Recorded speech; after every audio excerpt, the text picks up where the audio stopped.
जब रिसर्च करना होता है तो ये एक्टर्स है या फिर कोई भी अगर सक्सेसफुल लोग हैं उनके बारे में अगर रिसर्च करना होता है तो उनकी तो टाइमिंग किसी के पास अवेलेबल नहीं होती है। जन्म तारीख या फिर जन्म की टाइमिंग अवेलेबल नहीं होती। बहुत बार उनके डेट ऑफ बर्थ गूगल में या फिर उनका डेटा पब्लिकली अवेलेबल होता है, लेकिन उनका right correct birth of time available नहीं होता। तो ऐसे समय पे न्यूमरोलॉजी जो है उसकी हेल्प से अ, उनके ऊपर रिसर्च किया जा सकता है। और इन्हीं रिसर्च के माध्यम से ये पता चलता है कि न्यूमरोलॉजी वर्क करती है या नहीं करती है। अगर कोई सक्सेसफुल प्लेयर्स है, कोई एथलीट्स है या फिर कोई सक्सेसफुल बिजनेसमैन है, अ, कोई भी ऐसे लोग जो हैं जो ऑल ओवर वर्ल्ड उनका नाम हुआ है, किसी भी तरीके से उनको फेम मिला है अच्छे या बुरे काम से, तो इन सब चीज़ों को भी न्यूमरोलॉजी की मदद से एनालाइज किया जा सकता है।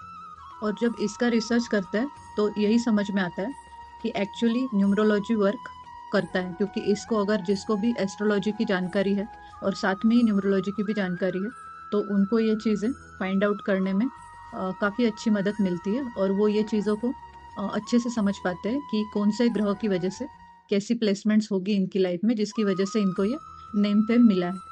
एक नंबर के साथ अगर सन एसोसिएट करता है तो मोस्टली जितने भी फेमस लोग हैं उनकी डेट ऑफ बर्थ में कहीं ना कहीं ये कॉम्बिनेशन देखा जाएगा कि उनका लाइफ का है तो पूरे डेट ऑफ बर्थ का टोटल वन ही होगा। ऐसे ही लोग ऑल ओवर वर्ल्ड ज़्यादातर फेमस होते हैं।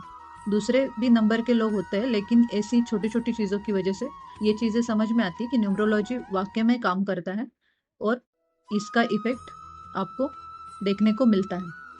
जब ऐसे में आप इन लोगों की लाइफ को भी एनालाइज करेंगे तो इससे आपको पता चलता है कि वो जो काम कर रहे हैं वो उनके लाइफ पाथ नंबर के साथ रिलेट कर रहा है या नहीं कर रहा है, किस टाइम पे किस इंसान को क्या प्रॉब्लम्स आई है, क्यों आई है, ये सारी चीज़ें भी हम कहीं ना कहीं इससे निकाल सकते हैं।